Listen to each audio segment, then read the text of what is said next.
औरतों की ज़िंदगी क्या है? घर सँभालना, खाना बनाना, अपनी फैमिली का खलूस नीयत से ख़याल रखना, खुद के लिए एक पुरसकून सा टाइम निकालना। कहने को ये सिर्फ़ इतना सही है, लेकिन इतना करने के लिए भी काफ़ी मेहनत, प्लानिंग, हौसला, सलीका और गुज़रते हर दिन का तजुर्बा लगता है। तो एक स्ट्रेस फ्री प्रोडक्टिव रूटीन के पीछे जो कुछ सीक्रेट्स होते हैं ना, आज उनको डिस्कस करेंगे और बहुत ही मज़ेदार सी लाजवाब विंटर स्पेशल 2 रेसिपीज़ आपके साथ शेयर करूँगी, जिनको बनाना ना थोड़ा-सा मुश्किल लगता है, लेकिन कुछ ईज़ी वे और कुछ तरीकों से बनाओगे ना, तो ये सच में आपके लिए आसान हो जाएगा बनाना। सो आपने आज का व्लॉग बिल्कुल भी स्किप नहीं करना, हर बार की तरह ये बहुत ही इन्फॉर्मेटिव, एंटरटेनिंग व्लॉग है। आपने व्लॉग को पूरा देखना है बिना स्किप करे। किसी भी पॉइंट पे आपको आज का व्लॉग पसंद आए तभी एक लाइक और चैनल को सब्सक्राइब लाज़मी करिएगा। तो अस्सलाम वालेकुम, क्या हाल-चाल है? कैसी है मेरी प्यारी सी यूट्यूब फैमिली? अल्हम्दुलिल्लाह जी, मैं बिल्कुल ठीक-ठाक हूँ, अल्लाह का करोड़ों बार शुक्र है। फ्राइडे का दिन है, सुबह का टाइम है, अल्हम्दुलिल्लाह यहाँ पर नाश्ते की तैयारी हो रही है। नाश्ते से व्लॉग मैंने अपना शुरू कर लिया है। बहुत ही ट्रेडिशनल मज़ेदार किस्म का नाश्ता आज बनने लगा है, साग और मकई की रोटी। जी हाँ, मज़ेदार सा नाश्ता है ना ये, लाजवाब सा। सर्दी के इस मौसम में और साग और मकई की रोटी। ये साग रात को अम्मी के घर से आया था। अम्मी सर्दियों में ना ऐसे बर्फ़ वाले कटोरों में साग जमा देती हैं। तो वही उन्होंने 1 कटोरा फिर मुझे भेज दिया था, तो मैंने कहा आज का नाश्ता हम यही करते हैं। तो यहाँ पर साग को मैंने तड़का लगाने के लिए रख दिया है। मैं इसमें प्याज़, लहसुन, अदरक और सब्ज़ मिर्चें ढेर सारी ज़रा काट के डालती हूँ, तो बड़ा ही कोई लाजवाब सा इसमें टेस्ट आ जाता है। इसमें सब्ज़ मिर्चें पकते हुए भी जाती हैं, लेकिन अम्मी ने ना ज़रा थोड़ा फीका ही बनाया था अपने हिसाब से, तो अम्मी मुझे कह रही थी कि अपने हिसाब से तुम मिर्च मसाले इसमें ऐड कर लेना तड़के के टाइम पे।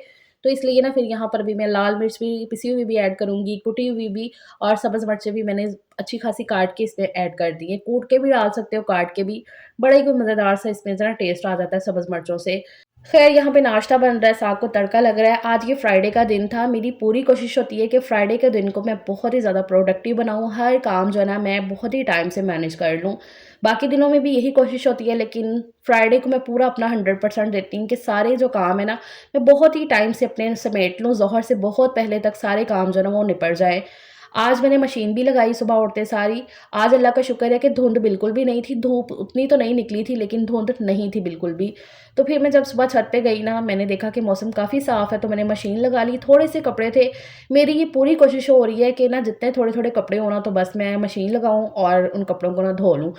ज़्यादा जमा होंगे कपड़े, वो भी मैंने ही धोने हैं, तो इसलिए ना मैं थोड़े-थोड़े करके ही धो लेती हूँ। तो जितने कपड़े हुए थे वो मैंने सारे धो लिए। मतलब जो कपड़े धोने का काम था ना, वो सुबह-सुबह मेरा निपट चुका है और अब ना टाइम से मैं फ्री हो गई थी। नाश्ते के टाइम पे ना, इसी टाइम तकरीबन नाश्ता हो रहा है आजकल, क्योंकि बच्चों की छुट्टियाँ, तो थोड़ा-सा वो लेट ही उठते हैं, फिर उसी हिसाब से नाश्ता वग़ैरह होता है। तो मैंने हस्बैंड को बोल दिया था कि आप घर चक्कर लगा लीजिएगा, तो आज मैं साग और मकई की रोटी बनाऊँगी, तो वही खाइएगा नाश्ते में। तो फ्राइडे को ज़्यादातर उनका ऐसा होता है ना कि या तो वो छुट्टी कर लेते हैं या जाते हैं, तो फिर वो ज़ोहर मतलब कि ना जुम्मे के बाद घर वापस आ जाते हैं।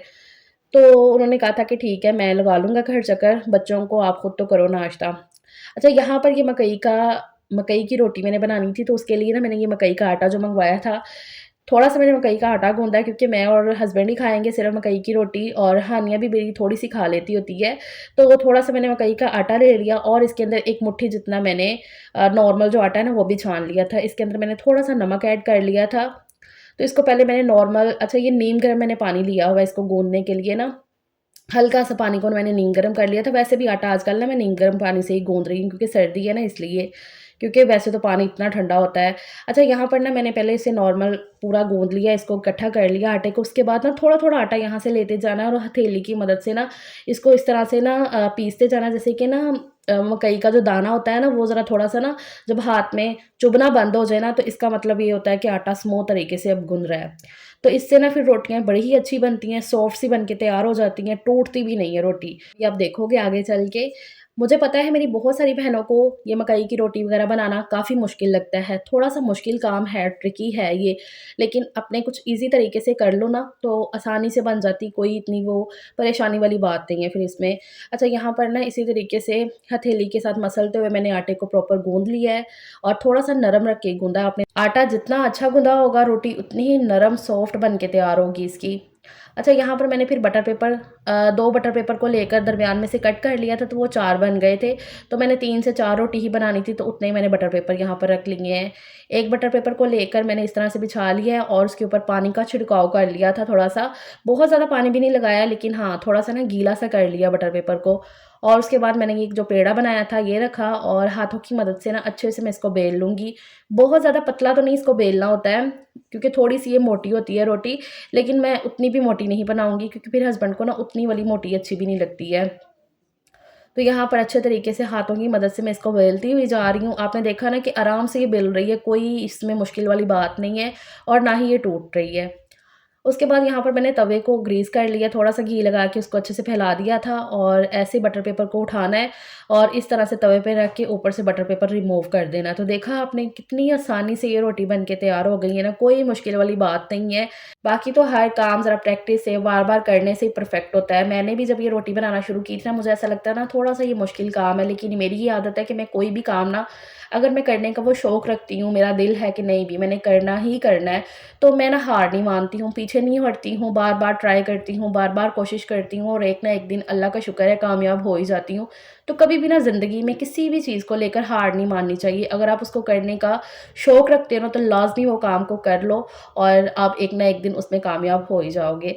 तो ख़ैर जी, यहाँ पर मैंने इसी तरह से मकई की रोटी और साग तैयार कर लिया। अल्हम्दुलिल्लाह से बड़ा ही बेहतरीन सा हमारा नाश्ता बन गया था।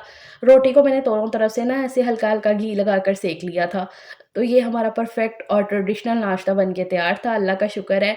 नाश्ता किया, उसके बाद मैंने पूरे घर की क्लीनिंग के काम ख़त्म कर लिए थे। डेली की क्लीनिंग में ना इतना कोई टाइम नहीं लगता है, मुश्किल से 15 से 20 मिनट या हद आधा घंटा लगे तो पूरा घर अच्छे से साफ़ हो जाता है। तो यहाँ पर जी ज़ोहर से काफ़ी टाइम पहले मॉर्निंग के मेरे जितने भी काम होते हैं ना, वो मैंने वाइंड अप कर लिए थे और उसके बाद अब ये सुकून का टाइम है मेरे लिए, नमाज़ मैं अदा कर रही हूँ। सच बताऊँ, मेरे लिए ना मुझे यही वाला टाइम मी टाइम लगता है जब मैं नमाज़ के लिए टाइम निकालती हूँ, उसमें अपना सबक पढ़ लिया, नमाज़ पढ़ ली, ज़िक्र-अज़कार कर लिया, जो भी मैं वज़ीफ़ा वग़ैरह करती हूँ वो कर लिया। तो मुझे इतना कुछ सुकून होता है। अब मैं ये तो नहीं कहूँगी कि मैं भई पाँचों टाइम की नमाज़ की पाबंद हूँ, हालाँकि ये बहुत ही गलत बात है कि ये ना होना। लेकिन हाँ, पूरी कोशिश करती हूँ कि मैं नमाज़ अदा करूँ, नमाज़ के लिए टाइम निकालूँ, पूरी मेरी ये कोशिश होती है और सच में अगर नमाज़ ना पढ़ी हो ना किसी दिन, एक भी नमाज़ ना पढ़ो, तो ऐसा लगता है कि नहीं भई ये बहुत ही बेकार दिन गया है, बिल्कुल भी ये प्रोडक्टिव दिन नहीं रहा है। बाकी सारे कामों के साथ-साथ आपका ये भी टाइम जो है ना बहुत ज़्यादा ज़रूरी होता है आपके खुद के लिए, आपकी आखिरत के लिए और आपके ज़हनी सुकून के लिए। अल्हम्दुलिल्लाह नमाज़ मैंने पढ़ ली और उसके बाद मैं ज़रा लेट गई थी थोड़ी देर के लिए, क्योंकि मैं फ्री हो गई थी फिर सारे कामों से, तो फिर मैं लेट गई थोड़ी देर के लिए। तो हस्बैंड जुमे के बाद घर वापस आ गए थे, तो आते-आते वो फ़िश ले आए। मैंने वैसे रात को आलू मटर बनाने का सोचा हुआ था, लेकिन हस्बैंड फ़िश ले आए तो वो कहते हैं यही मैरिनेट करो और रात के खाने में यही खाना। तो फिर यहाँ पर अभी मैंने फ़िश को वॉश कर लिया अच्छे तरीके से, आटा लगाकर मैं फ़िश को वॉश करती हूँ और इसके जितने भी सिरे वगैरह हैं ना, वो मैं बिल्ली के आगे डाल देती हूँ। उसको मैं मैरिनेट भी नहीं करती हूँ क्योंकि फिर वो खाए भी नहीं इतने जाते हैं, तो इसलिए मैं पहले बिल्ली के आगे डाल देती हूँ। तो यहाँ पर फ़िश को वॉश करके ना मैंने उल्टा करके रख दिया है, इसकी स्किन वाली साइड में ऊपर कर देती हूँ और गोश्त वाली नीचे। इससे ना उसमें जितना भी एक्स्ट्रा वाला पानी होता है ना, फिर वो ज़रा जल्दी से निचड़ जाता है। और लीमू आए थे, काफ़ी अच्छे रसीले लीमू थे। मुझे फ़िश के लिए मुझे काफ़ी लीमू चाहिए होते हैं, इसलिए सारे लीमू को अच्छे से मैंने साफ़ करके वॉश कर लिया है। इनका जूस मैंने निकालना था, तो हस्बैंड कहते लाओ ये काम मैं करता हूँ। तो उनको मैंने कट लगा के दे दिया था, सारे लीमू निचोड़ने का काम फिर वही कर रहे थे। मतलब हम दोनों ने मिल-जुल के ना थोड़ा-थोड़ा करके कर लिया। अब यहाँ पर फ़िश को मैरिनेट करते हैं। तो इसके लिए मैंने सबसे पहले तो बेसन ऐड कर लिया है इस परात के अंदर। जब भी किसी चीज़ की आप मैरिनेशन करो ना, तो बर्तन हमेशा थोड़ा खुला लो। इससे ज़रा मिक्सिंग भी अच्छे से हो जाती है और चीज़ फिर मैरिनेट भी सही से होती है। मसाले हर चीज़ में रच बस जाते हैं। अच्छा, यहाँ पर मैंने बेसन के अंदर थोड़ा-सा ज़र्दा रंग फूड कलर डाल दिया है, इससे कलर बड़ा अच्छा-सा आ जाता है चीज़ के ऊपर।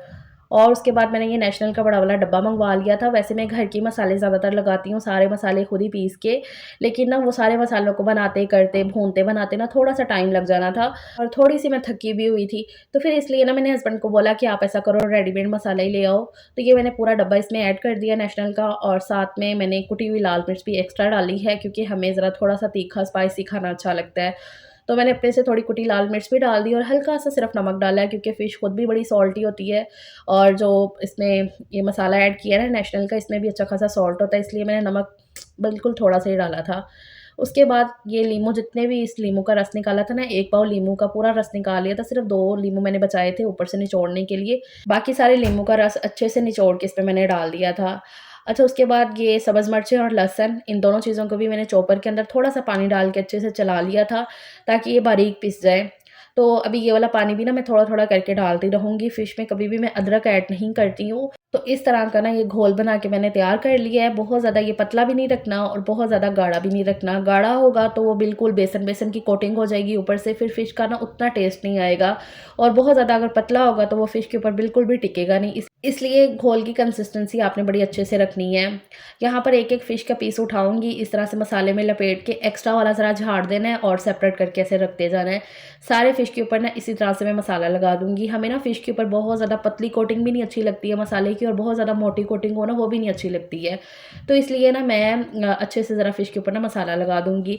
इस पे मैंने जो ढेर सारे लीमू निचोड़े हैं, हमें ना ज़रा खट्टा-खट्टा फ्लेवर फ़िश के अंदर बहुत ज़्यादा पसंद आता है। बहुत ही करारी सी, कुरकुरी सी फ़िश बन के तैयार होती है इस तरह से। तो यहाँ पर सारे फ़िश के ऊपर मैंने इस तरह से मसाला लगा के तैयार करके इसे रख दिया है फ्रिज में। किसी भी चीज़ को मैरिनेट करो ना, तो ज़्यादा नहीं तो तकरीबन कोई 1-2 घंटे के लिए अगर रख दो ना, तो मसाले अच्छे से रच बस जाते हैं फिर चीज़ के अंदर।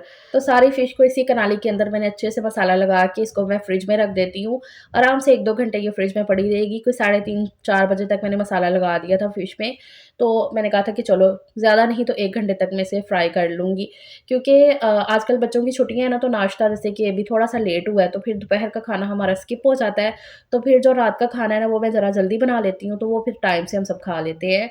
हस्बैंड अगर जल्दी आ जाए शॉप से तो वो भी खा लेते हैं, वरना वो फिर अपने हिसाब से जब वो आते हैं तभी। तो वो सब करके फिर मैं आ गई थी छत पे।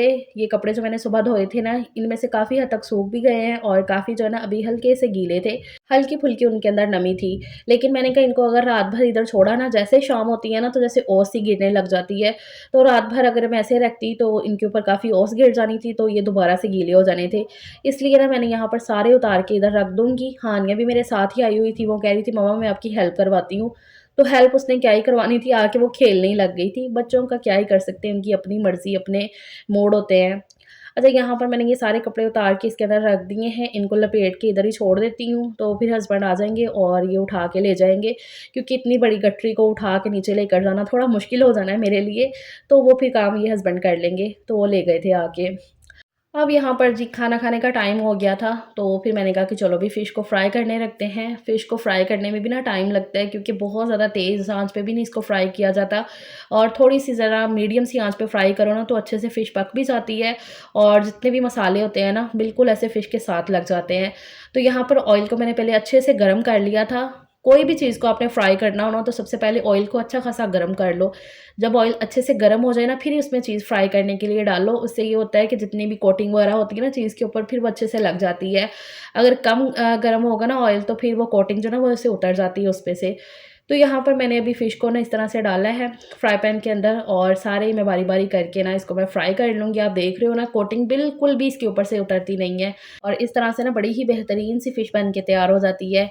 कोटिंग बिल्कुल नहीं हटती है, अंदर से भी फ़िश एकदम पक चुकी है।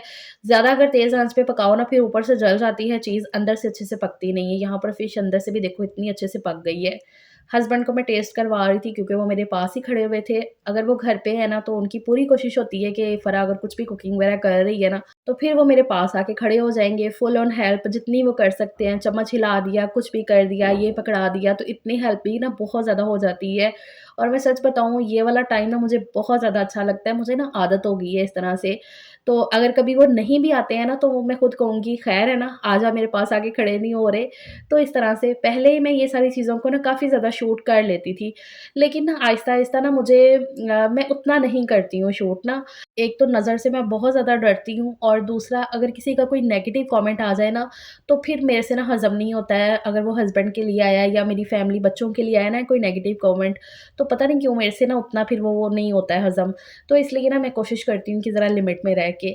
ख़ैर जी, यहाँ पर बातों-बातों में मज़ेदार सी हमारी फ़िश भी तैयार हो चुकी है, और अल्लाह का शुक्र है बच्चों ने दस्तरख़्वान भी लगा दिया है। साथ में मैंने धनिये पुदीने का रायता बनाया हुआ था। मैं वैसे चटनी बनाती होती हूँ फ़िश के साथ, लेकिन आज मैंने थोड़ा-सा शॉर्टकट वाला काम किया था, लेकिन ये धनिये पुदीने का रायता भी बड़े ही मज़े का लग रहा था। सो दैट्स इट जी, ये मेरा आज का व्लॉग है, बड़ी मज़ेदार सी रेसिपीज़ है। अल्हम्दुलिल्लाह यहाँ पर अभी खाना खाते हैं बैठ के, अल्लाह का करोड़ों बार शुक्र अदा करते हैं और इस व्लॉग का मैं एंड करती हूँ। अपना ख़्याल रखिएगा। अल्लाह हाफ़िज़।